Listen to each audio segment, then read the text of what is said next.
Wonderful. Everybody found a place in the shade, which is great. First of all, I wanted to introduce myself. I'm Ben Tata, Chief Commercial Officer at Operative. I want to thank you for joining us. I know Ken is a crazy period of time just getting anywhere, let alone to a destination, but hopefully you're enjoying the views. I'm really pleased to be joined by what I think are some of the best, most brightest pioneers in the media industry. The theme today is all about transformation. And rather than talking at a real high level about this, we really wanted to break it down using one of our closest partners and good friends at NCM. And I'm delighted Catherine has joined us today because she's been doing this for years, not only on the sell side, but also on the buy side with her many years working on the agency side. So to kick things off, I'm going to pass it on to our incredible MC, Justin Levon, who is the founder of Future TV. If you haven't been to a Future TV conference, I'd highly encourage you to do so. There's some of the best conferences out there. So Justin, floor is yours. Thank you. Thank you, Ben. So like Ben said, we're going to have, I know, is it the socks? It's the socks. It's the socks. For a second, but I'm over it. I'm moving. So I'm Canadian, so that's why I'm poorly dressed. Head to toe Lululemon and long socks. It's a hockey thing. I don't expect you guys to understand. Also, I play soccer. I have the ugliest feet possible. I am sitting between you and one of the best views that you'll ever see, and my feet is not going to destroy that. So you can all thank me later. So like Ben said, we're going to talk about transformation. I actually come from telly, right? And telly is doing the same thing. All legacy media is embarking on this transformation. I hate that word. Lots of people use that word. They say transformation to sound smart because everyone needs to transform. We need to transform into something better, improved, more efficient. But this is what we're talking about today is actually transforming legacy media to play the game in advertising, which is to digitize it, to find audiences in a digital manner across, your actual, in this case, cinema audiences to out-of-home audiences, and play where the big boys play in the video buckets, right? And there's some exciting news in cinema, isn't there? I've got some good stats. 350 million people in the US apparently will go to the cinema this summer. Isn't that crazy? I know, it's a huge figure. And the vast majority of that, young people. Yeah, very young. Yeah. Average age of 30. Yeah, apparently, according to Google, they're only on YouTube. So how about that? How about that, guys? And social media, which they shouldn't be. If you're the parents of these kids, shame on you. But this is the reality of it, right? So to set the scene, like Catherine, you've come in, you've spent a good period of time on that transformation effort, talking to agencies. Give us a bit of sort of like where you came into the business and where it is today.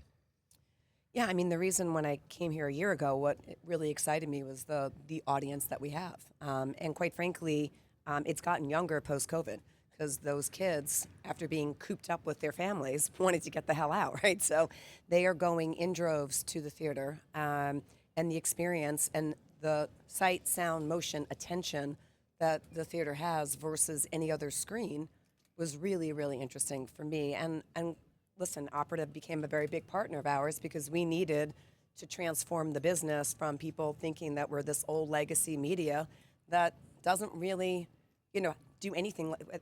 We were likened to like TV, and I was like, and I don't mean to like throw TV under the bus, but I was like, Watch it. Yeah, I know. Listen, that's my bag. My whole career was in that little bucket, and I love it and still value it, but it's just moving from one thing to the next, right? But the problem is that the underpinning of it wasn't quite there. So if we're going to act like CTV and say that we're in this video bucket, we actually had to really transform ourselves operationally to be there. So Operative has been a great partner to us in getting there. But that's been the story of like letting agencies and clients know that we have the biggest screen with the best audience. And to your point, YouTube and TikTok are the only other places you can reach these millennial Gen Z kids. So I didn't say that. Well, I'm telling you that. Yeah, okay. I didn't say that. You can reach it. And this narrative though, which I think is really interesting that she mentions that. We see a trend, obviously they adopt these platforms and use it, these young people, But we thought that was the be all end all. They'll never come back, and it's just not the truth. Not the truth. Especially when you look at cinema and you look at the figures. The growth in it is actually quite outrageous. So people will change their media habits. The fact that we're baked in is absolutely nonsense. What I do know from working with cinema companies around the world is perhaps you're not getting the recognition that you deserve in this sort of video space. Is it not very fashionable? No, I think what happened was really, and again, because I was at the agency during COVID, and between COVID and the writer's strike, I think a lot of people left cinema for dead a little bit. Like they just thought, and the average age of an agency person is 27. So these kids are now all in. Every holding company has their own platform that they operate in, and you have to be classified in the right bucket in order to be bought. So cinema was sitting in digital out of home. In some agencies, it was sitting in cinema. But the reality is it just should be in the video bucket. So not that dissimilar to what YouTube did 7, 8 years ago, which was, why are we in digital? We should be in video. And they kept pushing and pushing. And now they're, as we all know, one of the largest players, they are the largest player. So it was a lot of that kind of discovery and working with the agencies to ensure that we're in the video bucket for their platforms. And that's been the work that has been really hard. They say, oh, yeah, no, we got your video. But then we actually talk to the planners and we're like, okay, so if you have a budget right now, and does cinema even show up? And they're like, no. So then you have to go back and have another conversation and go back again. And here we are a year later, and we're like 90% of the way done. And we're hopeful that for the 25-26 year, as people look for their budgets, that we'll be in the right bucket and be viewed as video. And how long has that process taken, just quickly? Literally a year. I mean, I've been here a year and I've been doing it, but I will say Mike and Manu and the team were doing it well before I got here. But, again, COVID, I think, really hurt substantially the business, more so than any other business. And what's the size difference between the two buckets, digital out of home versus just video? I mean, some numbers? One is literally like growing at 3%, and the other one is growing at 16%. So we'll just start with that as like numbers. But you're talking, billions of dollars. A few extra billions. Okay. And Johan, I'm going to start with you. One of the big themes in Cannes that I've seen across a lot of legacy media, I hate that word because it makes it sound all old and boring. It's a terrible word, isn't it? It's terrible. I need to come up with a different one. Yeah. I need better vernacular. But a lot of it has been targeting the S&B and like expanding your advertising pool, right? And we've seen it a lot with the Universal Ads announcement. You've obviously got an announcement in the TV space. You're doing it as well in the cinema space. Is that the key for growth in, I haven't got another word for legacy media, but in older media? No, that's shit, isn't that's it? Even worse. Yeah. Sure media, yeah. Sort of like, in areas where digital out of home and all the rest of it, is that where the growth comes from? The classic stat is Facebook's, right? 20% is from the big boys, 80% is from the SMEs. Is that where the growth should come from? Well, partly. I mean, I think at the end of the day, this transformation from an old way of operating, it caps so much scalability. So, and I think that also locks out the long tail because you cannot afford to engage with smaller buys, right? So then you need to have some enabler that allows you to do that. And that requires this transformation to be in place. But I mean, at the end of the day, if you talk at the technology we deliver, so more self-serve usage, the operational cost of a $1 billion deal or a $500 deal, it's the same, right? So, if a salesperson can have twice as many accounts to manage with the same amount of time because you enable automation, I think it's a combination. It will not just be on SMB. That also requires a bit more work that maybe media companies are not used to. You need to marketing, webinars, you need to inform and basically acquire this market back.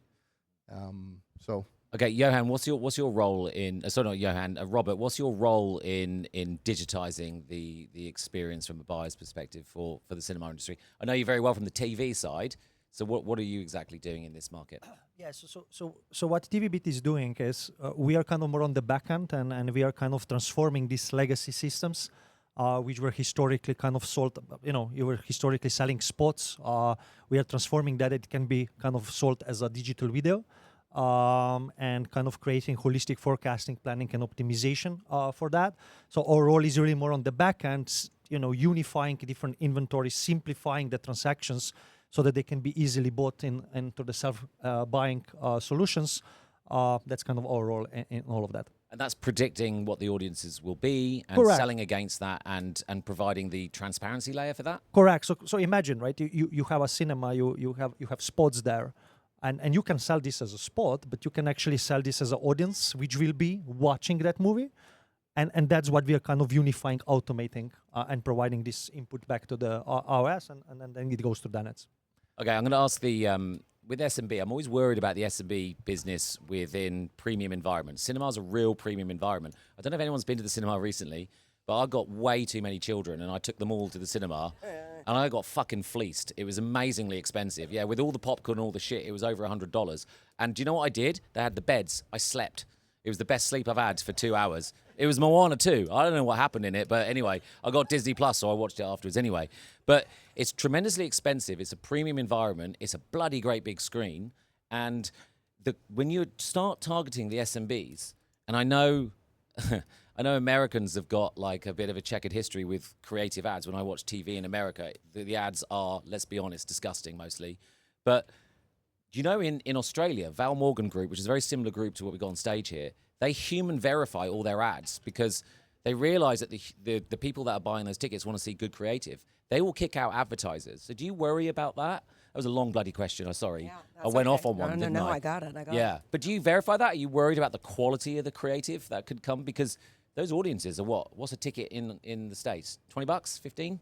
Somewhere, yeah. A little Yeah? higher depending on where you are, what market you're in. But I think everyone worries about that to some extent. But I less worried about that and more leaned into how we, like, the millennial Gen Z crowd, you just have to be, the most overused word in advertising is authentic, but we're really leaning into the influencer space, knowing that their credibility to this audience is much more significant than celebrities and athletes and anybody else you could possibly imagine. And all you have to do is like watch what's happening here as they are, like, they're crowding them every time whether they're showing up at TikTok or Amazon or just walking the crowd. Do you know they're more trusted than celebrities? Correct, Which they is are. insane because most of the creators are absolutely mental. And Like, the fuck is wrong with the youth of well, today? and the good news is they love being on this screen. So guess what? When I say to them, "Hey, do you want to be on a screen that's 50 feet big?" and they're like, "Absolutely." So what would the creator do? Like, are we talking about before a film? I'm going to get oh no, don't do that to me because I'm trying to escape them. No, you're not going to be. I'm able old. To. I'm you are. old, You're old, so, but your yeah. children will love it. All Okay, your children. fair So, enough. and you go back to sleep. You just lay on the bed and go back to sleep. No, but we are that. You have to be thinking differently of how you're going to entertain them and keep them. Right. So I think leaning into that, and we just literally came out of a meeting talking to a massive client of ours, and they were like, "Wait, you're working?" And I'm like, "Yes." And they're starting to have the similar conversation because they realize in those spaces you can't use your regular creative. It's just not working. It's not resonating. But how can you make money from that? Are you offering the platform to the creator who are sponsored? Offering the platform to the creator, and Right. more importantly, trying to create experiences inside, because that's our other bit. Like the minute you walk into the theater, we want to entertain you. So, and that I think has a lot of upside potential for us in terms of getting them in massive markets to show up, have drops, have, actually meet and greets, and let them use their social handles to get people to come in faster to the theater. And then that just full circle comes all the way back through. Okay, and then, like, anyone can come in on this. We're going to talk about data and targeting and the strength that you guys have. I think. Do you agree? You can yes/no answer on this. That the perception of cinema is perhaps you don't have the strength of the data and the targeting capabilities as social. 100%. Either you don't, or that's the perception. That's the perception. But do you? Yeah, yes, we definitely do. I did a little test on Facebook. I don't go on Facebook. It's mainly filth these days. But I went on there and I had a look at my ads. It's an absolute joke, isn't it? The perception that they have better data than anyone else. I got an Airbnb ad. I'm a host already. I got the hotel I just booked. This is on Facebook. And then this is a brilliant one. I got a strange old people retirement one. I'm 45. Like, this is a joke. Maybe you're a target group. Yeah, maybe I'm planning. But that's the perception. So when you go into buying teams within agencies, how are you dealing with that sort of, I guess, objection in a sales environment? It's, it's not with agencies and clients. Look, and I can say because that's where I came from. They're getting hit with every single human trying to sell them something. So it's not saying it once, it's not saying it twice, it's saying it like 15 times and then proving it and then showing it again. So yeah, there's a perception. Manu, who's our Chief Data and Innovation Officer at NCM, she and her team have been building incredible products for us to retarget, to prove out our value. And once we start doing it, then they're like, got it. And guess what? Who do we do best with? All categories that have first-party data. Why? Because they know we work, right? So part of it is that storytelling and being like, yeah, and you know who's our biggest category? And when we're like, it's travel, it's tech, it's entertainment. Why? Because they actually know that it works. So you keep just having to tell the story over and over and just, stay, unfortunately, fairly aggressive in terms of, yeah, we know what we're doing and we do it really well. Is it as good as the social stuff, would you say? I think it's a little bit better. Okay, yeah. Because it's first party. Is that what you're saying? It's first party. It's also, again, at the end of the day, if you're a brand and you're trying to break through the clutter, you have to be in great storytelling. We have the best content in the world. Yeah. Nobody will deny that being in theater. Engagement. I think it's the engagement for me. The attention, the minute they walk in, sight, sound, motion, and we've got their full attention. Yeah, that's true. You guys, what role do you guys play in the data and targeting? Do you overlay, or are you supporting with third parties and clean rooms, all that sort of stuff? So from our end, we expose whatever data audience that NCM want to expose to the buy side. So for us, we are coming back to being the enabler, and I think that the perception, and I think this is why we see so many premium publishers with great content reactivating a long tail, because they don't know that you could be on NCM.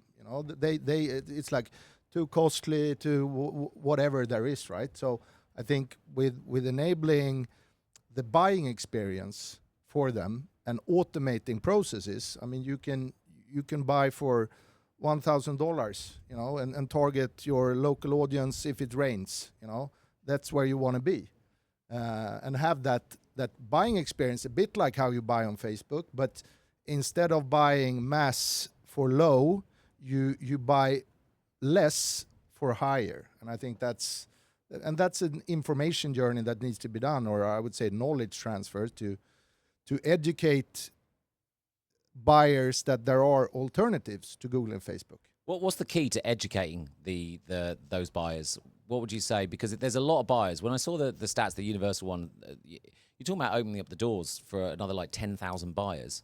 Is that laborious? Is that sales teams? Or what's the way around that's cost effective?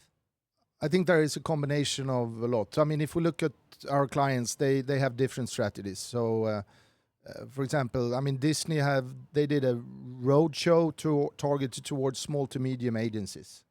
They also struggle with getting access to premium content. They don't have the big agency contract, etc. Advertising on social media. Be there to show the audience that there are alternatives.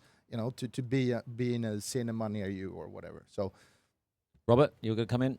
Yeah, so from our side, so what we do, we would take all the first-party data and third-party data NCM license, and then help them kind of activate the data in forecasting, planning, and optimization of the delivery of campaigns, and then also measurement on the end, right? I think one thing was mentioned before, that, moving from kind of legacy spot-based selling to actually being part of the video category. Once you want to be that, you need to start selling audience impressions, right? And this is where we help them transform that. So, Catherine, right, you got a chance to give me a little bit of a pitch here, and I'll see how you do. I'll rate you afterwards. What is the reach in cinema? Oh, that's a lovely question for you, isn't it? It's actually a little bit juicier than I thought. I mean, our reach is massive. Yeah. Go on then. Hit me with some stats.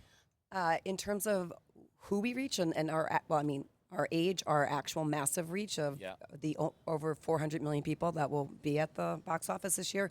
We're expecting another 13% growth next year.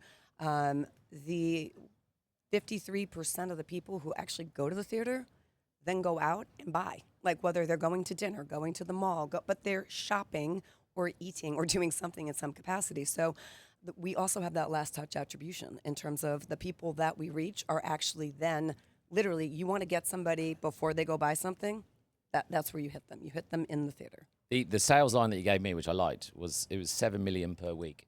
Oh, our Same 18 to 34-year-olds. Same as CTV. Well, no. It is all of get that wrong? CTV added up together. So Yeah. if you take HBO all the way through to Disney Plus and add them all up, our reach is over 7 million adults 18 to 34 every single week.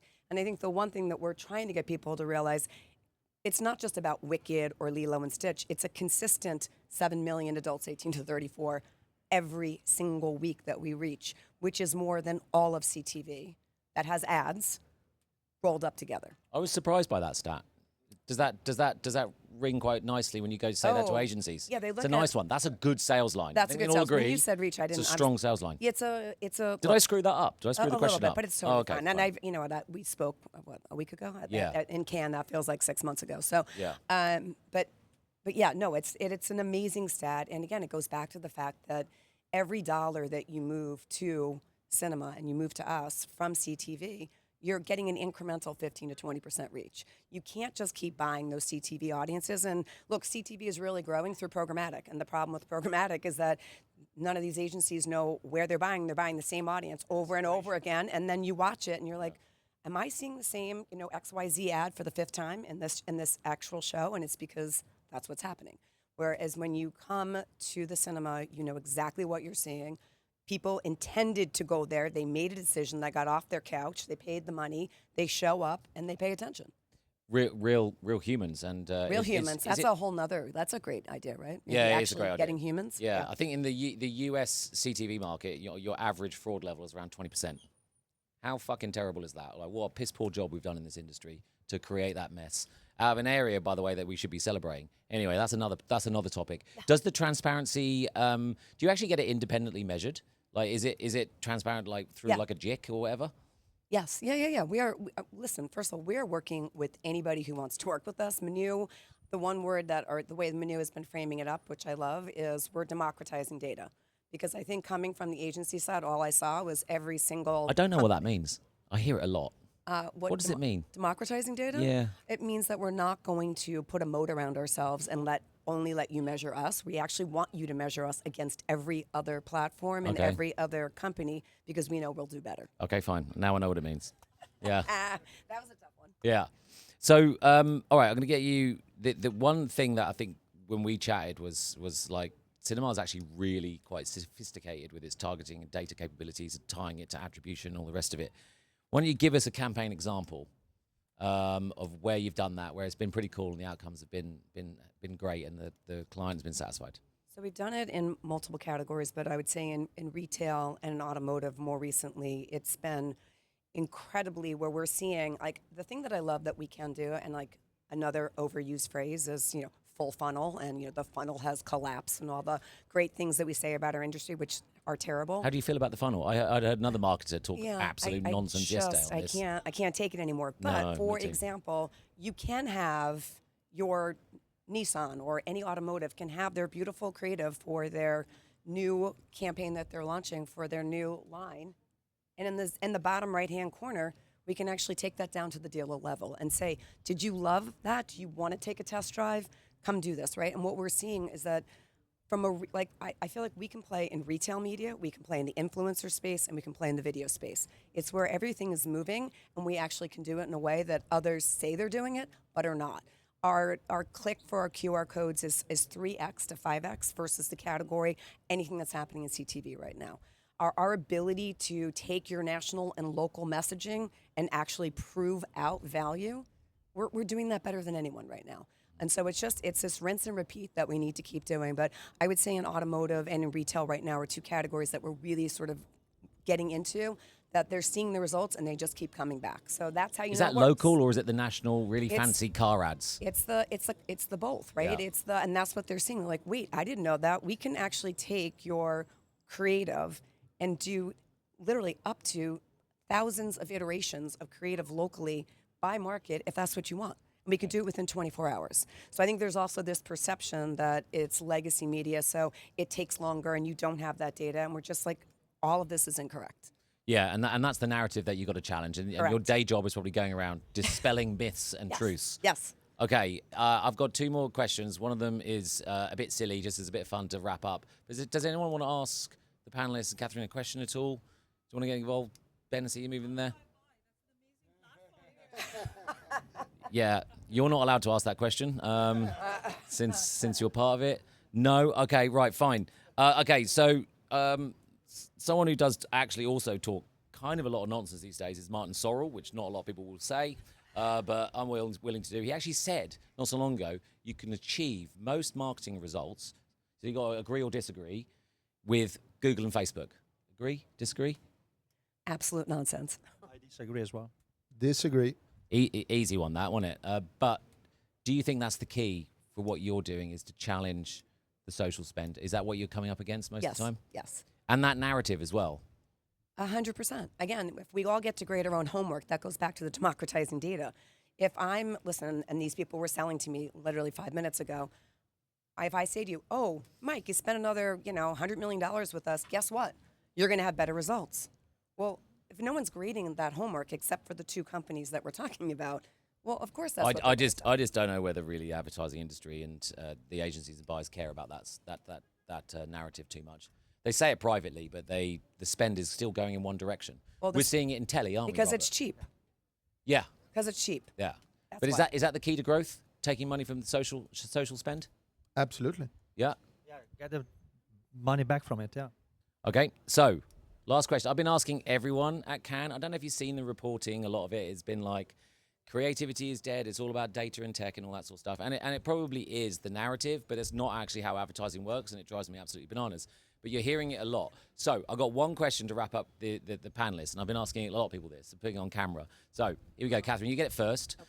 With all the data, tech, targeting, insights, we know what consumers are doing, tracking that wonderful ad tech industry that we've built. Are we better at marketing today than we were in the past? No. Robert? I'm too young to answer, maybe. There's always one. No, I don't think so. Do you know, everyone I've asked that has answered the absolutely the same way. They all think we're a lot worse, despite what we've built. And I'm going to ask you why. Why do you think that, Catherine? Since you've been buy side, so you've been part of the problem. Yes, I definitely am part of the problem.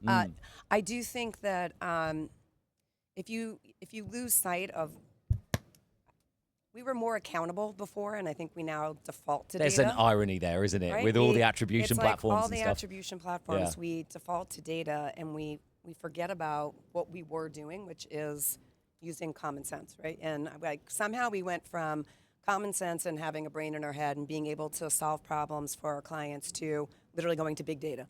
Like, I don't know how that happened overnight, but it's like we went from an industry that was built on creativity and data. Like, there's art and science to everything that we do, but you need that combination of it. If you just rely on one or the other, you're done. And so we need to go back to that. We need to have a little bit more, like, I know this is wrong, so I need to prove it out, because you do need to prove it out, because that is the biggest problem that CMOs and heads of media at brands have right now, is their procurement team and their CFO are breathing down their necks about, tell me how it's working, and if you can't prove it, it didn't actually happen. And that is the problem that we've created that we need to solve for. And I think also, like, when you go back from the agency world that you were in, is that their creative arms don't make any money. You know, they're done. And if you have a look at any stats, creative accounts for about 50% of your effectiveness. So if you think about that what's driving results doesn't make any money for them, so they don't focus on it. And I think that's a sad reality of what we're in at the moment, isn't it? 100%. Yeah, Robert? I think also one difference I can see is also the fragmentation, which was never bigger than it's now. And I think when everything is so fragmented, like, it's very hard for people to actually comprehend and plan around that. And that's why I think we have so many solutions which they say, oh, it's now simplified, it's a black box. But when you have black box on black box, then you come to a huge black box and nobody knows what's happening, really, to be honest. Yeah. But you know, like, I remember when I was a kid, there were like 5 channels on TV. And that was the only thing you had. That was a long time ago. Actually, I don't know. I'm from Slovenia, you know. Didn't he say he was young? In Slovenia, we have 5 channels like 20 years ago, you know. and now, you have like so many different things where you can entertain yourself, like 300 thousands of channels, mobile, social, I don't know what, cinema. It's so many things. And I think the fragmentation which is happening, it's really complex to comprehend. Yeah, I think that's one of the big challenges, to be honest. Yeah, from my and there's margin and complexity, and that's what we're seeing in the industry. However, from an effective perspective, marketing hasn't changed how it works. It has not changed. It's just harder to reach the audiences in a simple and efficient way. That's it. And advertisers don't want to pay their agencies, and so that also breaks down the margin, and it actually becomes a big part of this fragmentation. So then they have to try to loop this all together and say, oh no, but we can do this and solve this for you, but they don't have the resources, they don't get paid, and it's a hot mess that we've put ourselves in. Yes, no, maybe. Will we come to our senses eventually in this industry? I hope so. I say it all the time. Like, I was having a conversation earlier. I see like 5 steps forward, and then we take 2 steps back. Yeah. But I do have hope because I love what we do. I love our business, and I want it to be successful. But we have to help ourselves and stop, killing each other. I think there is a new magic stick or magic word called AI. So it's a big black box. So AI will solve everything, right? So I think That's will be the interesting. first time this panel someone said AI. Yeah, I exactly. thought we were going to do with But that. I'm listening it a lot these days here. Everyone is thinking that AI will solve everything, and it's just the biggest black box. No, but I think to me that's basically the fundamental problem with the industry is that everyone believes that just adding more tech will solve the problem, right? And I think that also the balance of strength, I mean, with trusted publishers being able to reactivate direct relationships with the buy side, without